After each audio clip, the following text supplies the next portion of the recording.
पत्थर छांटने में लग गए। पत्थर के जुए के नियम थे कि अगर दो लोग एक ही पत्थर पर दावा करते हैं तो को खरीदने का अधिकार मिलेगा। दूसरी तरफ वरुण को कोई जल्दी नहीं थी। उसने सुनहरी निगाहों वाली उग्र आंखों को एक्टिव किया और हर कच्चे पत्थर की जांच करने लगा। अब वह अपने जेड स्टोन के बिजनेस को बड़ा बनाना चाहता था। सस्ते कंगन बेचने का उसका कोई इरादा नहीं था। उसे अब हाई क्वालिटी जेड चाहिए था जिससे महंगे आभूषण बने, तभी उसका स्टोर और ऊंचे लेवल पर जा सकता था। उसके पास अभी भी 15 करोड़ रुपए बचे थे। उसे बहुत ध्यान से देखना था कि पैसा कहां लगाना है। वरुण शेट्टी की नजर तरबूज जितने बड़े एक पत्थर पर गई। अपनी सुनहरी निगाहों वाली उग्र आंखों से वह साफ देख सकता था कि अंदर का जेड खूनी लाल है और यह सबसे बेहतरीन खूनी लाल जेड था। यह लाल जेड का सबसे बेहतरीन उदाहरण था। यह हरे जेड के सम्राट के बराबर था। इसके आकार को देखते हुए रक्त जेड की कीमत वरुण शेट्टी के अनुमान से 1 अरब से भी ज्यादा होगी। अगर उसे कोई अच्छा जेड नक्काशी मास्टर मिल जाए तो वह इसे एक प्रीमियम प्रोडक्ट में बदल सकता है। इससे इसकी कीमत कई गुना बढ़ जाएगी। और भी बहुत कुछ था। वरुण शेट्टी को यह देखकर हैरानी हुई कि इस रक्त जेड के चारों ओर बैंगनी किरणें भी थीं। सुनहरी बैंगनी किरणें, सफेद, हरा, लाल, चांदी, सोना और सुनहरी बैंगनी किरणें किसी वस्तु की दुर्लभता को दर्शाती थीं। सुनहरी बैंगनी किरणें सबसे दुर्लभ होती थीं। दूसरे शब्दों में इस रक्त जेड के अंदर कोई पुरानी और बेशकीमती चीज छिपी हुई थी। वरुण शेट्टी ने भौहें सिकोड़ी और जमीन पर खड़े होकर कच्चे पत्थर को ध्यान से देखने लगा। आखिर यह क्या हो सकता है? ठीक उसी समय उसकी हथेली के अंदर छिपी कैश स्वॉर्ड एसेंस अचानक रक्त जेड की ओर खींचने लगी। ऐसा लग रहा था जैसे वह रक्त जेड को अपने अंदर खींच लेना चाहती हो। कैश स्वॉर्ड एसेंस हमेशा रक्त से ताकत लेती है। वरुण शेट्टी ने सोचा, क्या इसका मतलब यह हो सकता है कि रक्त जेड के अंदर कोई पुराना खून छिपा हुआ है? कुछ देर सोचने के बाद वरुण शेट्टी ने अपना मन बना लिया। इसी बीच विक्रांत और फरहान भी कच्चे पत्थर की ओर बढ़ने लगे और स्टॉल के मालिक से उसके बारे में पूछताछ करने लगे। वरुण शेट्टी सच में घबरा गया। अरे, ये दोनों मुझसे एक कदम आगे निकल गए। कच्चे पत्थर के जुए के नियमों के अनुसार वरुण शेट्टी तब तक कच्चा पत्थर नहीं खरीद सकता था जब तक कि विक्रांत और फरहान उसे लेने से मना नहीं कर देते। लेकिन वे दोनों इतने उत्साहित लग रहे थे कि ऐसा लग ही नहीं रहा था कि वे इसे छोड़ने का इरादा रखते हैं। फरहान ने आत्मविश्वास से कहा, मिस्टर विक्रांत, मुझ पर भरोसा रखो। इस कच्चे पत्थर की कीमत थोड़े ही समय में आसमान छूने लगेगी। विक्रांत थोड़ा हिचकिचाया, लेकिन उसने वरुण शेट्टी से वादा किया था कि हर कोई केवल 30 करोड़ रुपए के कच्चे पत्थर ही खरीद सकता है। विक्रांत ने कहा, लेकिन इस कच्चे पत्थर की कीमत 10 करोड़ रुपए है। हालांकि फरहान पूरी कोशिश कर रहा था कि विक्रांत इस कच्चे पत्थर को जरूर खरीदे। फरहान ने कहा, मिस्टर विक्रांत, ज्यादा मत सोचो। इस कच्चे पत्थर को काटने के बाद इसकी कीमत 5 गुना बढ़ जाएगी। आपको मुझ पर भरोसा रखना चाहिए। विक्रांत ने फरहान की बात मान ली और स्टॉल के मालिक की ओर इशारा किया। ठीक है, मुझे तुम पर भरोसा है। मालिक, मैं यह कच्चा पत्थर खरीदना चाहता हूं। विक्रांत के इस फैसले को सुनकर वरुण शेट्टी निराशा से भर गया। वरुण शेट्टी ने सोचा, बकवास। उसके लिए 10 लाख रुपए के जेड कच्चे पत्थर को खोना कोई बड़ी बात नहीं थी। यहां तक कि शर्त हारने से भी उसे कोई परेशानी नहीं थी। लेकिन इस कच्चे पत्थर में कुछ बहुत कीमती और प्राचीन खून छिपा था। यह सुनहरा मौका एक बार हाथ से निकल गया तो शायद वह इसे फिर कभी हासिल नहीं कर पाए। अचानक वरुण शेट्टी के दिमाग में एक अनोखी योजना आई। रक्त, मेरे पास एक अच्छा आइडिया है। अब वह एक तीर से 2 शिकार करने की सोच रहा था। वह विक्रांत और फरहान के पास गया। वरुण शेट्टी ने आश्चर्य से कहा, वाह, यह कच्चा पत्थर तो कमाल का है। मिस्टर विक्रांत, क्या आप इसे खरीदने वाले हैं? आपका चॉइस तो गजब है। विक्रांत हैरान रह गया। आमतौर पर वरुण शेट्टी उसे बेवकूफ कहकर बुलाता था, लेकिन आज उसने मिस्टर विक्रांत कह दिया। यह सुनकर विक्रांत को कुछ अजीब सा महसूस हुआ। वरुण शेट्टी ने और गंभीर होते हुए कहा, मैं सिर्फ तुम्हें बधाई देने आया हूं। अगर तुमने यह कच्चा पत्थर खरीद लिया तो मैं शर्त हार जाऊंगा। मैं तुम्हें धोखा नहीं दे रहा हूं, बस इसे खरीद लो। वरुण शेट्टी की बात सुनकर विक्रांत थोड़ा घबरा गया। उसने भौहें चढ़ाई और स्टॉल के मालिक से कहा। विक्रांत ने कहा, बॉस रुको, मुझे पहले थोड़ा सोचने दो। फरहान ने तुरंत उसे समझाने की कोशिश की। मिस्टर विक्रांत, इस कमीने की चाल में मत फंसना। अगर तुमने यह कच्चा पत्थर नहीं खरीदा तो वह इसे झटपट खरीद लेगा और तब तुम सच में पछताओगे। विक्रांत कुछ सेकंड तक सोचता रहा, फिर सिर हिलाकर बोला, ठीक है, तुम सही कह रहे हो। यह कमीना मुझसे आकर मीठी मीठी बातें कर रहा है। जरूर कोई बड़ी चाल होगी। बॉस, मेरा कार्ड लो। सबसे पहले मैंने इस कच्चे पत्थर पर नजर डाली थी, अब यह मेरा होगा। स्टॉल के मालिक ने जोश में आकर क्रेडिट कार्ड मशीन निकाल ली। वाह, क्या शानदार चॉइस। यह कच्चा पत्थर असली हीरा है। मैं गारंटी देता हूं कि तुम शर्त जीत जाओगे। विक्रांत ने अपने क्रेडिट कार्ड से भुगतान करने के बाद घमंड से हंसना शुरू कर दिया। विक्रांत ने कहा, कमीने, तुम्हारी चाल मुझ पर काम नहीं करने वाली है। तुम यह शर्त हारने वाले हो। मेरी हथेली तुम्हारे चेहरे पर पड़ने के लिए तरस रही है। मैं तुम्हें अपने शक्तिशाली थप्पड़ का स्वाद चखाने के लिए इंतजार नहीं कर सकता। वाह, हाँ हाँ।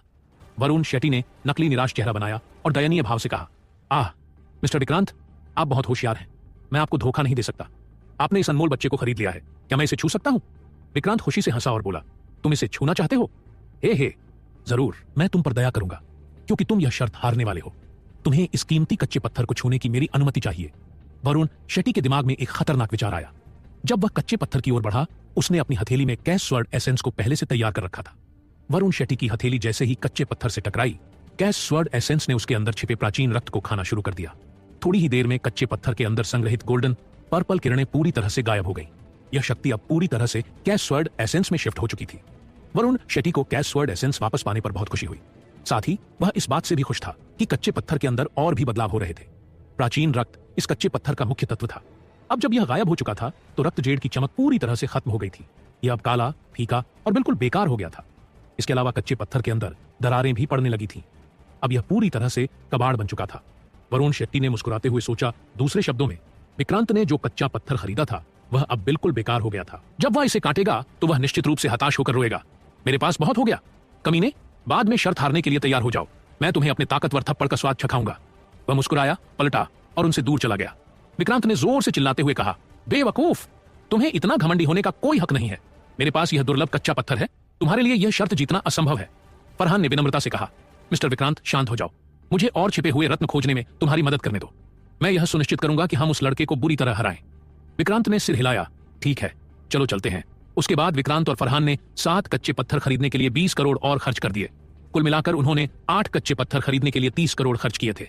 दूसरी ओर वरुण शेट्टी के पास केवल 15 करोड़ थे, इसलिए उसने सिर्फ 4 कच्चे पत्थर ही खरीदे। विक्रांत के चेहरे पर बहुत जल्दी मुस्कान आ गई। बेवकूफ, हम पहले ही नियमों पर सहमत हो चुके हैं। तुम्हारे पास पैसे कम हैं, इसलिए खुद के अलावा किसी और को दोष मत दो। उसे लगा कि जीत उसकी तय है। वरुण शेट्टी ने कंधे उचकाए और शांति से कहा, हे ये 4 कच्चे पत्थर इस शर्त को जीतने के लिए काफी हैं। अंशिका और दीपक को बहुत घबराहट हुई। उन्होंने वरुण शेट्टी को कुछ पैसे उधार देने की पेशकश की, लेकिन उसने इनकार कर दिया। उन दोनों के लिए वरुण शेट्टी निश्चित रूप से शर्त हारने वाला था, क्योंकि उसने सिर्फ 4 पत्थर खरीदे थे। उसके लिए जीतना लगभग असंभव था। स्टॉल का मालिक लोगों को बुलाने लगा और कटिंग मशीन तैयार करने लगा। शर्त अब शुरू होने वाली है, शर्त अब शुरू होने वाली है। आओ और देखो। धीरे धीरे भीड़ इकट्ठी होने लगी और कुछ ही मिनटों में पूरा इलाका लोगों से भर गया। जब कटिंग मशीन ने कच्चे पत्थर को काटना शुरू किया तो सदी की सबसे बड़ी शर्त का परिणाम सामने आने वाला था। हर कोई इतना उत्साहित था कि नतीजे देखने के लिए अपनी गर्दन आगे कर रहा था। अब पत्थर की सट्टेबाजी शुरू होने वाली थी। आसपास खड़े सभी लोग अपनी सांसें रोककर इस खेल को देख रहे थे। विक्रांत और फरहान की आंखें भी खुली हुई थीं। अंशिका और दीपक ने भी अपनी मुट्ठियां कस लीं। लेकिन वरुण शेट्टी ही एकमात्र ऐसा व्यक्ति था जो बिल्कुल शांत था। उसकी सुनहरी आंखें सब कुछ देखने की शक्ति रखती थीं। दूसरे शब्दों में वह पहले से जानता था कि उन पत्थरों के अंदर क्या छिपा था। अब बारी थी विक्रांत के 8 कच्चे पत्थरों की। जब पहला पत्थर काटा गया तो भीड़ खुशी से चिल्लाई। भीड़ में से आवाज आई, यह हरा है, इसकी कीमत बढ़ने वाली है। बड़ी बढ़त, हे भगवान, फिर से बड़ी बढ़त। 8 कच्चे पत्थरों में से 3 पत्थरों की कीमत बहुत ज्यादा थी। भीड़ ने कहा, यह भाग्य अविश्वसनीय है। इसके अलावा अन्य 2 कच्चे पत्थर खरीदे गए दाम से मेल खाते थे। दूसरे शब्दों में उसे न तो फायदा हुआ और न ही नुकसान। खरीदे गए दाम से कम दाम के सिर्फ 2 कच्चे पत्थर थे। आसपास के सभी लोग वाकई में हैरान थे। वे सोच रहे थे, अमूमन लोग जब पत्थर पर दाम लगाते हैं तो हमेशा हार जाते हैं। यह किस्मत सच में बहुत जबरदस्त है।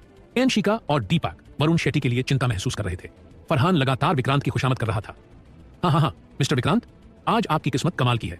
इन 7 जेड की कुल कीमत करीब 70 करोड़ है और हमारे पास एक और जबरदस्त कच्चा पत्थर भी है। हमारी हारने की कोई गुंजाइश ही नहीं है। विक्रांत भी बहुत खुश था। उसने हंसते हुए कहा, मैं यह शर्त इसलिए जीत रहा हूं क्योंकि तुम मेरे साथ हो फरहान। मैं बाद में ये सारे जेड बेच दूंगा और मुनाफे का आधा हिस्सा तुम्हें दूंगा। विक्रांत की बात सुनकर फरहान चौंक गया। 20 करोड़ की लागत से 70 करोड़ के जेड मिल गए थे, यानी कुल 50 करोड़ का मुनाफा। मतलब विक्रांत उसे 25 करोड़ देने वाला था। भले ही फरहान की कुल संपत्ति करीब 300 करोड़ थी, मगर 25 करोड़ कोई छोटी रकम नहीं थी। फरहान खुशी में झूम उठा। उसने विक्रांत की तारीफ करने में कोई कसर नहीं छोड़ी। मिस्टर विक्रांत, आप तो बड़े दिल वाले हैं। मैं आपसे बहुत प्रभावित हूं। आपके लिए मेरा सम्मान समुद्र में पानी की तरह है, असीम और कभी न खत्म होने वाला। आप मेरे लिए आदर्श हैं। इतनी तारीफें सुनकर विक्रांत और खुश हो गया। दूसरी ओर दीपक ने खींचते हुए कहा, दीपक ने कहा, हम बुरी तरह फंस गए। इनके जेड की कीमत लगभग 70 करोड़ है। भाई, वरुण शेट्टी के लिए जीतना नामुमकिन है। अंशिका ने गुस्से में वरुण शेट्टी को घूरते हुए कहा, बेवकूफ वरुण शेट्टी, मैंने तुमसे पहले ही कहा था कि विक्रांत के साथ पत्थर की शर्त मत लगाना, लेकिन तुमने मेरी बात नहीं मानी। अगर तुम हार गए तो तुम बर्बाद हो जाओगे। वरुण शेट्टी शरारती हंसी हंसा। हाँ, अगर मैं एक कंगाल बन गया तो मुझे तुम्हारे पैर पकड़कर गिड़गिड़ाना पड़ेगा कि तुम मुझे अपना खिलौना बना लो। हे। अंशिका ने उसे घूरते हुए कहा, मुझे परेशान करना बंद करो। मजाक करने का यह सही समय नहीं है। उसका चेहरा हल्का लाल पड़ गया था। पैर पकड़कर गिड़गिड़ाना, खिलौना बनना। वरुण शेट्टी और भी ज्यादा शरारती होता जा रहा था। दूसरों की नजर में वरुण शेट्टी और अंशिका किसी ऐसे कपल की तरह लग रहे थे जो एक दूसरे को छेड़े बिना नहीं रह सकते थे। दीपक यह सब देखकर अंदर से जल उठा। विक्रांत घमंड से वरुण शेट्टी की ओर बढ़ा और बोला, दीपक, मेरा आखिरी कच्चा पत्थर एक जबरदस्त खुलासा करने वाला है। पहले तुम अपने पत्थरों को कटवा। वरुण शेट्टी ने कंधे उचकाए और शरारती मुस्कान दी।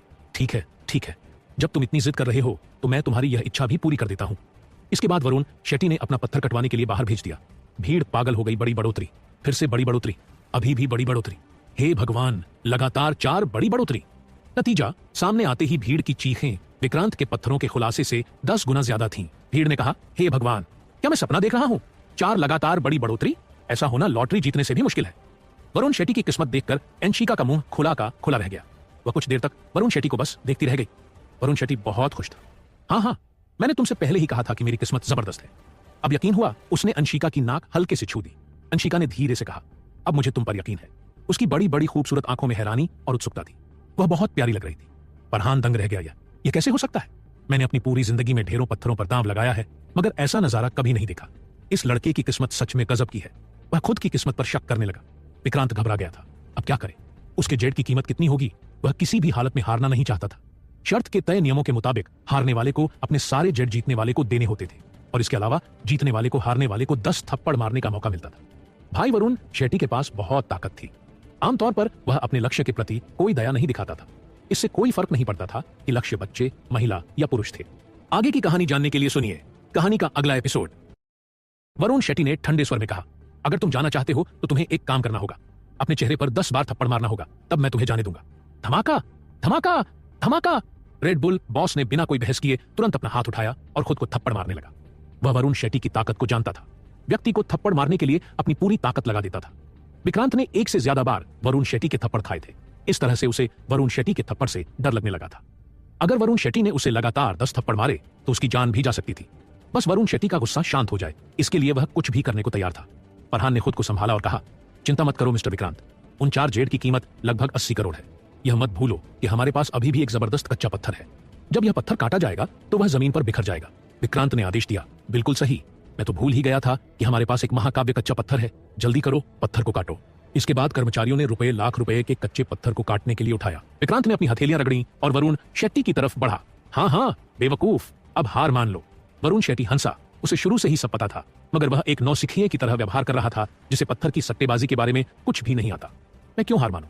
पत्थर कटने से पहले किसी को भी नतीजा नहीं पता।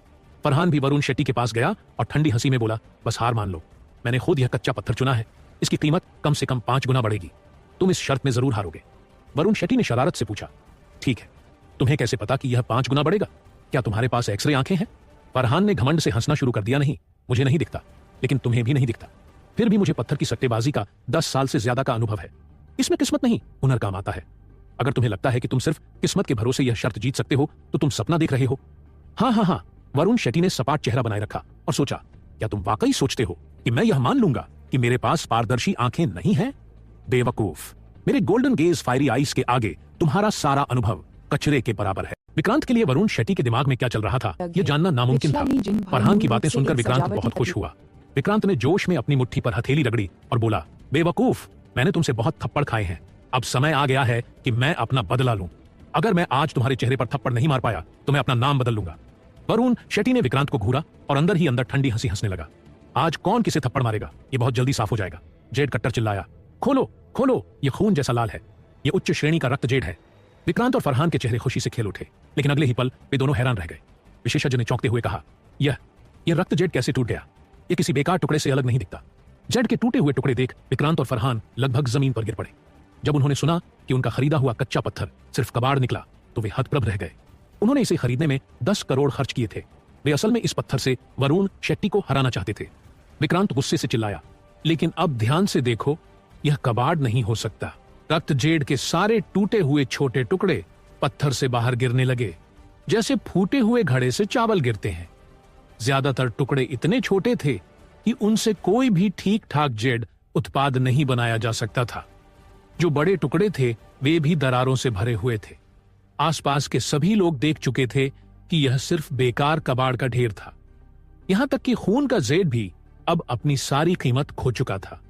अब पत्थर की सट्टेबाजी का नतीजा बिल्कुल साफ था। वरुण शेट्टी ने मुस्कुराते हुए विक्रांत को देखा, बेवकूफ, अब कोई आखिरी शब्द? विक्रांत का चेहरा पीला पड़ गया। उसे समझ नहीं आ रहा था कि कच्चे पत्थर के अंदर का खून का जेड टुकड़ों में कैसे बिखर गया। अंशिका ने ठंडे चेहरे के साथ सख्ती से कहा, विक्रांत, तुम शर्त हार चुके हो, अब अपना वादा निभाओ। मुझे याद है कि किसी ने मुझसे कहा था कि एक सच्चे आदमी को कभी भी अपना वादा नहीं तोड़ना चाहिए। वादा तोड़ना कायरता की निशानी है। विक्रांत अपना वादा नहीं तोड़ सकता था क्योंकि अंशिका ने सबके सामने उससे सारी बातें कह दी थीं। विक्रांत ने कहा, बेशक मैं अपना वादा पूरा करूंगा। वरुण शेट्टी मुस्कुराया और जोर से चिल्लाया, हाँ हाँ, तो फिर मुझे तुम्हारे हाथों से उन टुकड़ों को हटाने में मदद करने दो। ताजा जेड, किसी को दिलचस्पी है? अपनी कीमत बताओ और मैं इसे सबसे ऊंची बोली लगाने वाले को बेच दूंगा। जब लोगों ने सुना कि वरुण शेट्टी हाल ही में खरीदा गया ताजा जेड बेचने की योजना बना रहा है, तो वे बहुत उत्साहित हो गए। इस प्रदर्शनी में ज्यादातर लोग जेड प्रेमी थे। वहां कई अमीर लोग भी थे जो अच्छी क्वालिटी का जेड खरीदने का इंतजार कर रहे थे। एक कहावत है, सोने की कीमत लगाई जा सकती है लेकिन जेड की नहीं। इस दुनिया में किसी भी दूसरे सोने से ज्यादा अच्छी क्वालिटी का जेड दुर्लभ होता है। जैसे ही अमीर लोगों की नजर अच्छे जेड के टुकड़े पर पड़ती, वे उसे खरीदने के लिए उतावले हो जाते, चाहे उसकी कीमत कुछ भी हो। दरअसल वरुण शेट्टी ने जो जेड खरीदा था वह बहुत अच्छी क्वालिटी का था। आसपास खड़े लोगों ने जेड पर बोली लगाना शुरू कर दिया और देखते ही देखते कीमत बढ़ती चली गई। यह एक छोटी नीलामी की तरह हो गया। उसी समय वरुण शेट्टी ने जेड और उसके आसपास खड़े लोगों की कुछ तस्वीरें लीं। वह इस मौके का फायदा उठाकर अपने आने वाले बिजनेस का प्रचार करना चाहता था। फिर उसने सारी तस्वीरें इंटरनेट पर पोस्ट कर दी। बहुत से लोगों ने उसकी तस्वीरों को लाइक, कमेंट और शेयर करना शुरू कर दिया। यह इंटरनेट सनसनी बनने की ताकत थी। सारे जेड बहुत जल्दी बिक गए। विक्रांत से मिले जेड की कीमत 70 करोड़ रुपए थी। बोली लगने के बाद यह बढ़कर 100 करोड़ तक पहुंच गई। सारा पैसा इंटरनेट बैंकिंग के जरिए वरुण शेट्टी के खाते में ट्रांसफर कर दिया गया। उसका लगभग खाली बैंक खाता फिर से भर गया। हालांकि उसने अपने पैसों से खरीदे गए 4 जेड टुकड़े नहीं बेचे। वह ट्रांसमोगरीफाई रक्त जेड के टुकड़ों को वरुण शेट्टी ने एक बैग में पैक कर लिया। उसने फर्श पर एक भी टुकड़ा नहीं छोड़ा। या उसके लिए किसी सोने की खान से कम नहीं था। वरुण शेट्टी की कामयाबी देखकर विक्रांत के दिल में खून जलने लगा। वह 100 करोड़ रुपए असल में उसका होना चाहिए था, लेकिन अफसोस वह सारा पैसा वरुण शेट्टी के खाते में जा चुका था। फरहान ने विक्रांत को दिलासा देने की कोशिश की। मिस्टर विक्रांत, शांत रहो और गुस्सा मत करो। हम आज हार गए, लेकिन अगली बार सब कुछ वापस पा लेंगे। विक्रांत ने चिल्लाते हुए फरहान के चेहरे पर जोरदार थप्पड़ मारा। भाड़ में जाओ, तुम्हें मेरा दर्द भी समझ में आता है? मैंने तुमसे पहले ही कहा था कि मुझे वह कच्चा पत्थर नहीं खरीदना, फिर भी तुमने मुझे इसके लिए मजबूर किया। मैं यह हार गया और सब तुम्हारी वजह से हुआ। बेवकूफ, मैं तुम्हें ऐसे थप्पड़ मारूंगा जैसे कल आएगा ही नहीं। पाक पाक पाक। विक्रांत ने अपना पूरा गुस्सा फरहान के चेहरे पर निकाल दिया। लगातार कई थप्पड़ के बाद फरहान का चेहरा सुअर के सिर जितना सूज गया था। विक्रांत ने अचानक एक जानी पहचानी आवाज सुनी, पाक। उसने जैसे ही सिर घुमाया, बिना किसी चेतावनी के उसके चेहरे पर एक जबरदस्त थप्पड़ पड़ा।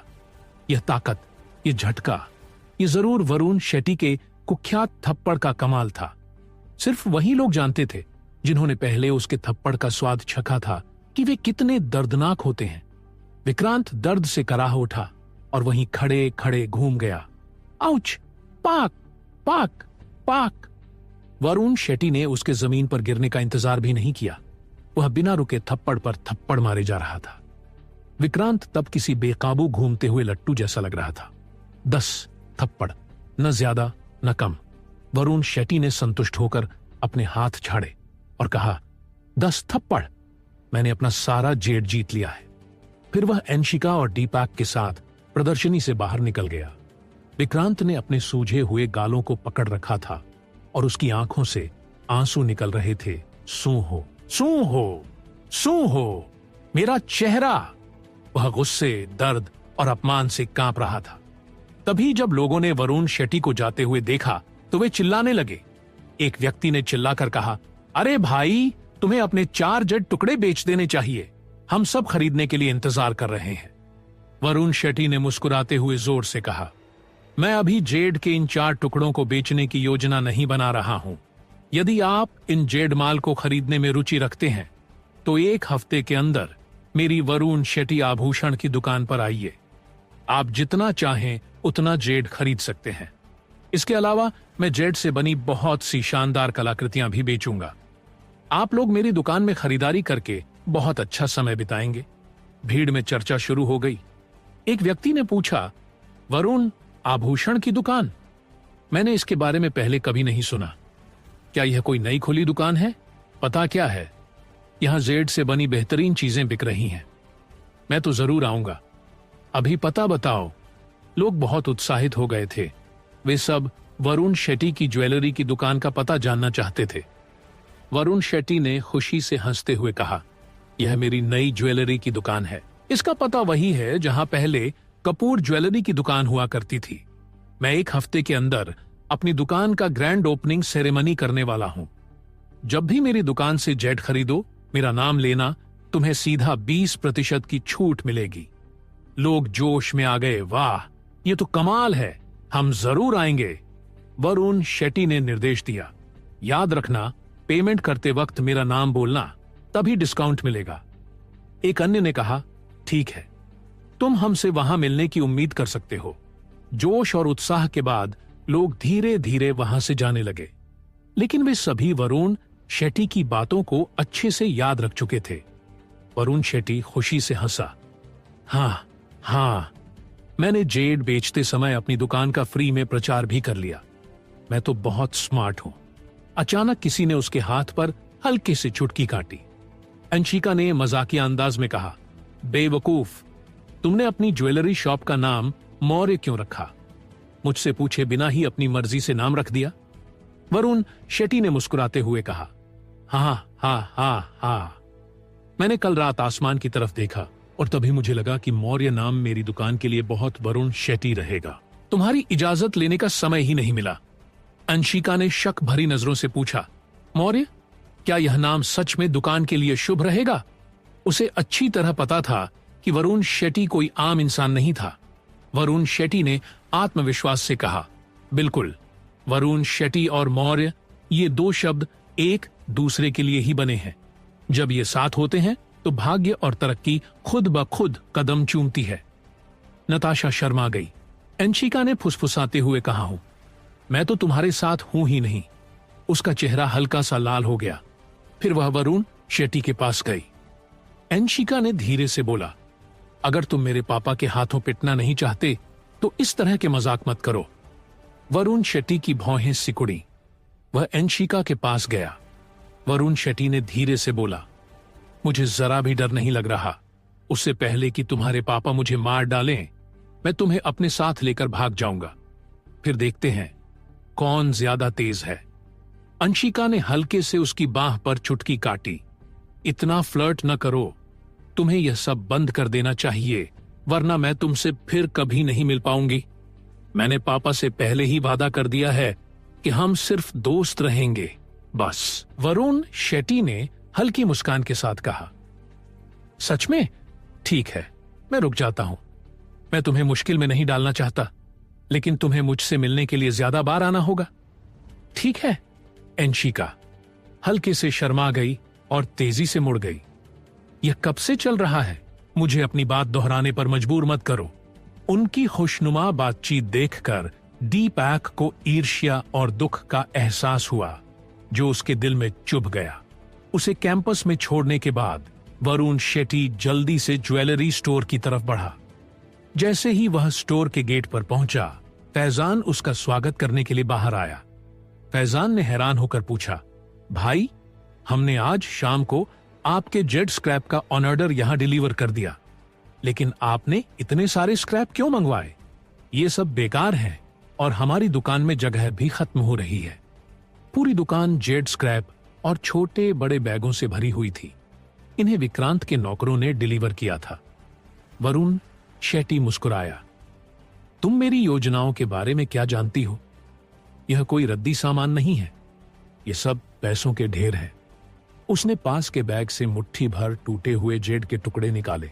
एक बार के विचार से ही उसकी हथेली पर एक छोटी सी लौ चमक उठी और उसने तुरंत उसके हाथ में मौजूद जेड को अपने आगोश में ले लिया।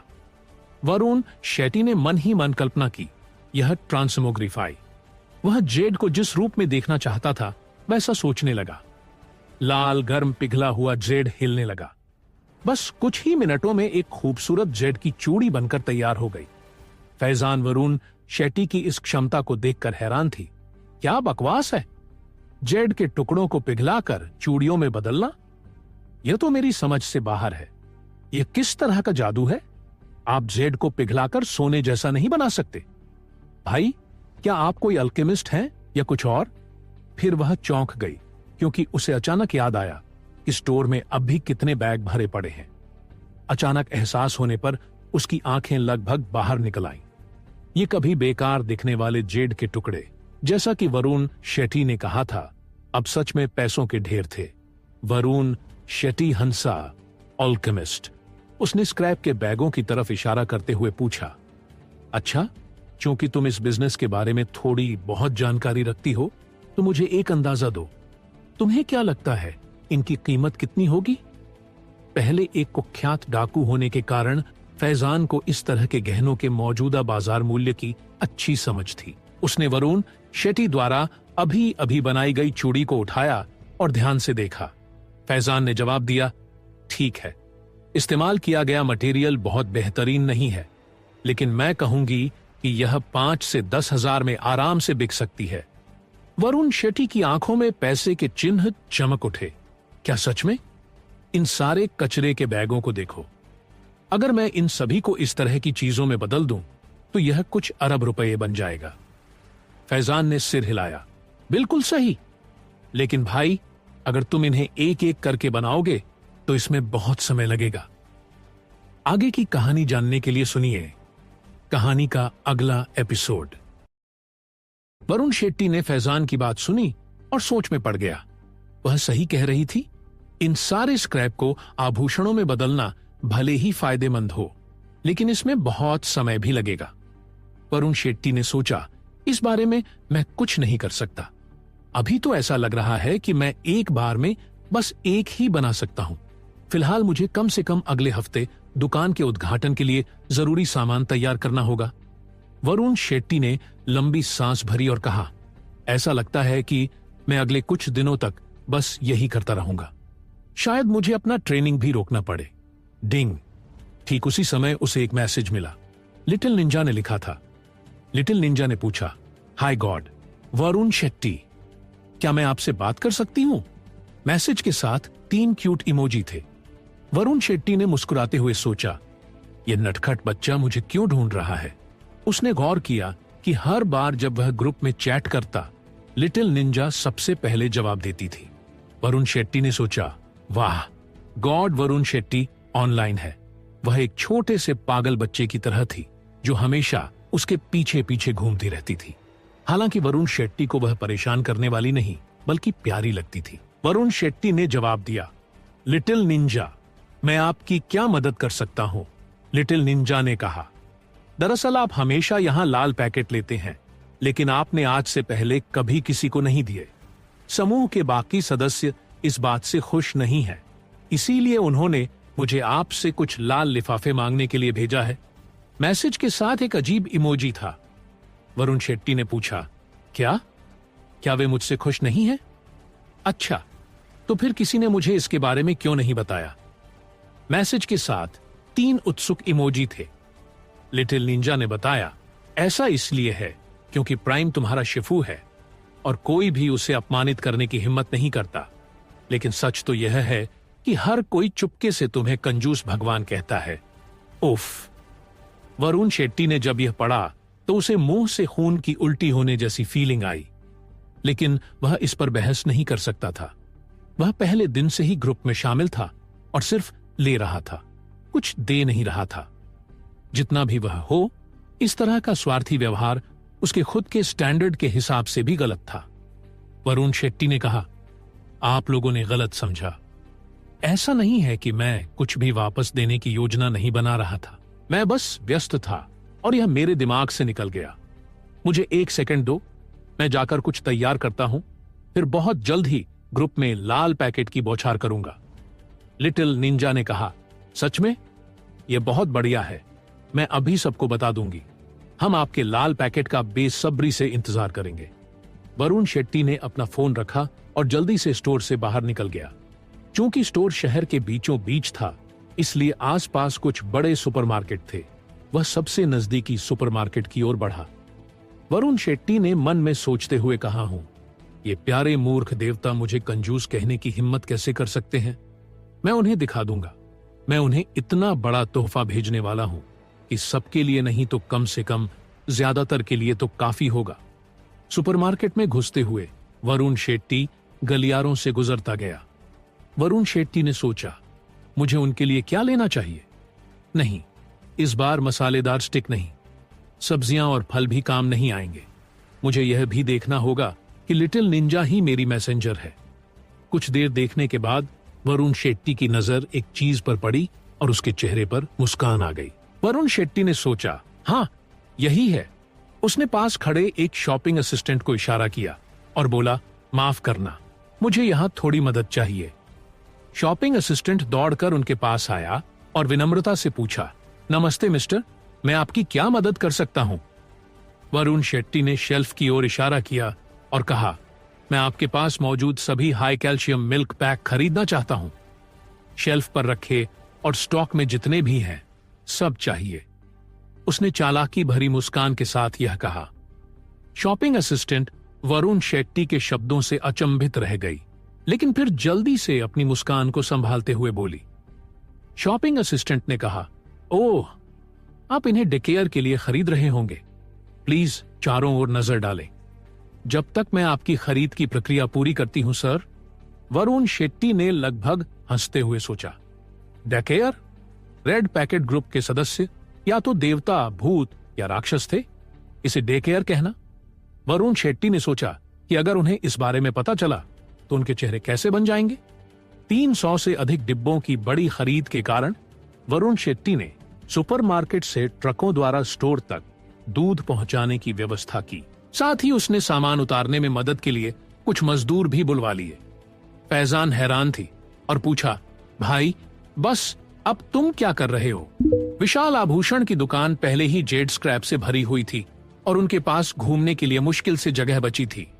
अब दूध के डिब्बे इतने ऊपर तक जमा हो गए थे कि वे लगभग छत को छू रहे थे।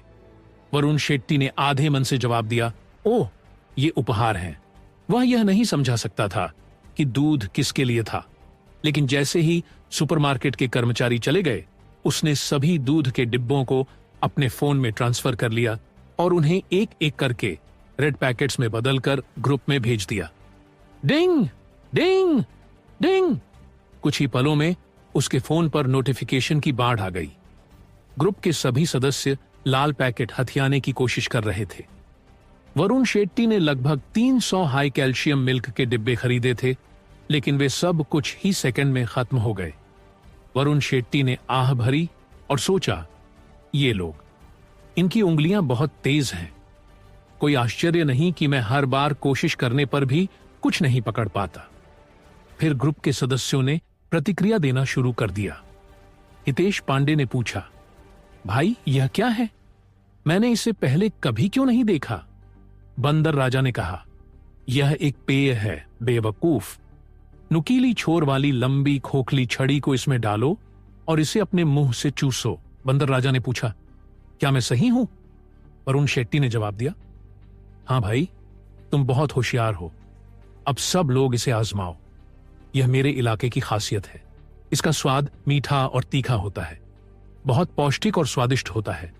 लिटिल निंजा ने कहा, वाह, बहुत बहुत स्वादिष्ट। मैंने इससे ज्यादा स्वादिष्ट कुछ भी नहीं पिया। वरुण शेट्टी, तुम बहुत बढ़िया हो। भगवान यम ने कहा, यह स्वाद बहुत ही बढ़िया है। काश अगर मेरे पास अभी इसके साथ खाने के लिए कुछ मसालेदार स्टिक्स होती तो यह एकदम सही होता। वरुण शेट्टी, मुझे एक नए और मजेदार खाने के अनुभव से परिचित कराने के लिए धन्यवाद। अवध ने कहा, बकवास।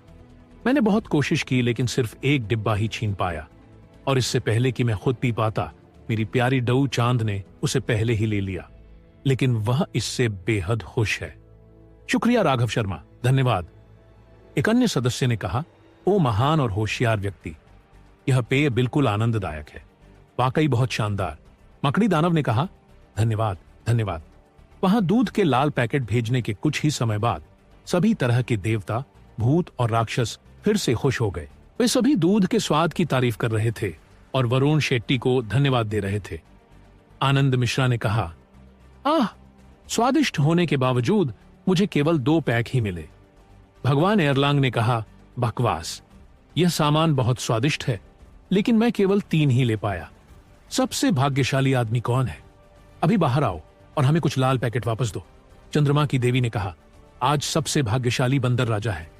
बंदर राजा, कृपया अपने लाल पैकेट ले लो। धरती का रक्षक ने पुकारा, बंदर राजा, तुम कहां हो? बाहर आओ। स्वर्गीय सैनिक ए ने कहा, ए बाहर आओ। स्वर्गीय सैनिक बी ने कहा, बाहर आओ। डिंग, बंदर राजा ने अभी समूह में एक लाल पैकेट भेजा है। डिंग, बंदर राजा ने अभी समूह में एक लाल पैकेट भेजा है। डिंग, बंदर राजा ने अभी समूह में एक लाल पैकेट भेजा है। ग्रुप के सदस्यों ने सोचा, यह बंदर बहुत उदार है, एक के बाद एक 3 लाल पैकेट। वरुण शेट्टी की आंखें चमक उठी और उसने जल्दी से लाल पैकेटों पर टैप कर लिया। सिस्टम ने सूचना दी, बधाई हो, आपने बंदर राजा का लाल पैकेट प्राप्त कर लिया है। 3 इच्छाधारी बंदर के बाल मिले हैं। यह पहले से ही आपके खजाने में संग्रहित है। बधाई हो, आपने बंदर राजा का लाल पैकेट प्राप्त कर लिया है। माउंट फल से 3 शहद आड़ू प्राप्त हुए हैं। वरुण शेट्टी बहुत खुश हुआ और बोला, हाँ, डबल किल। 3 लाल पैकेटों में से 2 पाने के बाद मजा आ गया। बंदर राजा ने कहा, बंदर राजा, एक के बाद एक लाल पैकेट भेजना कोई मजा नहीं है। चलो सब मिलकर कुछ करें और चैट को लाल पैकेटों से भर दें। मून लॉर्ड ने कहा, हाँ क्यों नहीं, ऐसा किए हुए हमें बहुत समय हो गया है। मेरे हाथ अभी से खुजली करने लगे हैं। लिटिल निंजा ने कहा, चलो सब लोग अब एक काम करते हैं, चैट में बांट ला दो, तैयार हो जाओ। डिंग डिंग डिंग। जैसे ही लिटिल निंजा ने कहा, समूह में सभी लोग लाल पैकेट फेंकने लगे। वरुण शेट्टी का फोन लगातार बजता रहा। वह अपनी स्क्रीन पर टैप करता रहा। हालांकि इस बार हर कोई तैयार था। वरुण शेट्टी ने सोचा, इतनी तेज टैप करने से ठीक पहले ही कोई और लाल पैकेट ले जाता है। वरुण शेट्टी ने अपना सर्वश्रेष्ठ प्रदर्शन किया और आखिरकार एक पैकेट लेने में कामयाब रहा। सिस्टम ने सूचना दी, बधाई हो, स्वर्गीय स्मिथ, सरदार का लाल पैकेट प्राप्त किया। एक पुरानी स्वर्गीय लोहार की भट्टी मिली। वरुण शेट्टी ने शिकायत की और सोचा, स्वर्गीय लोहार की भट्टी, यह क्या है और इसे त्याग दिया गया है? यह सरदार आदमी सच में बहुत कंजूस होगा। उसने खजाने की पेटी को देखने के लिए खोला। वह स्वर्ग के पवित्र लोहारों द्वारा धातु को पिघलाने के लिए इस्तेमाल की जाने वाली भट्टी थी जो पुरानी हो गई थी। सिस्टम ने पूछा, इसका उपयोग केवल सामान्य गुणवत्ता वाली चीजों को पिघलाने के लिए किया जा सकता है, क्या आप इसे इस्तेमाल करना चाहेंगे? वरुण शेट्टी की आंखें यह पढ़ते ही चमक उठीं और उसने सोचा, रुको, यह एक मौका है। उसे तुरंत वे जेड के टुकड़े याद आ गए। स्वर्ग में जो चीजें निम्न स्तर की मानी जाती हैं, वे धरती के इन जेड स्क्रैप की तुलना में भी ज्यादा अच्छी होती हैं। अगर मैं इस भट्टी का उपयोग ट्रांसमोग्रिफिकेशन की लॉ के साथ कर सकता हूं, तो क्या मैं बड़े पैमाने पर गहने बना सकता हूं? चलो इसे आजमाते हैं। वरुण शेट्टी ने मौके पर ही इसे आजमाने का फैसला किया। उसने जेड के स्क्रैप की 2 बड़ी बोरियां लीं और स्टोर के अंदर स्टोरेज रूम में चला गया।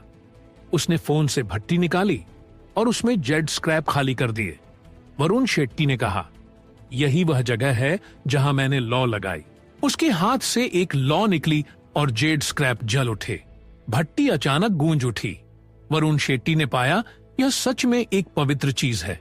भले ही इसे छोड़ दिया गया हो, फिर भी इसके अंदर कुछ दिव्य शक्ति बाकी है। उसे एहसास हुआ कि वह पूरी तरह से भट्टी को नियंत्रित कर सकता है। उसने जेड स्क्रैप को 100 बराबर हिस्सों में बांट दिया। वरुण शेट्टी ने ध्यान लगाते हुए सोचा, ये कंगन बनेंगे, ये दया की देवी के लॉकेट और ये यहां बालों में लगाने वाली पिन बनेंगी। सिर्फ 5 मिनट में दर्जनों नए जेड के गहने भट्टी से बाहर निकले। वरुण शेट्टी बहुत खुश हुआ और बोला, वाह, यह ठीक वैसा ही है जैसे सोते समय तकिया मिल जाए। मुझे गहने जल्दी बनाने का कोई तरीका चाहिए था और अब मिल गया। ये कमाल है। फिर उसने जल्दी से फैजान से कहा, जल्दी करो, जाओ और बैग ले आओ। मैं पूरी रात जागकर इन सभी स्क्रैप को पैसों में बदल दूंगा।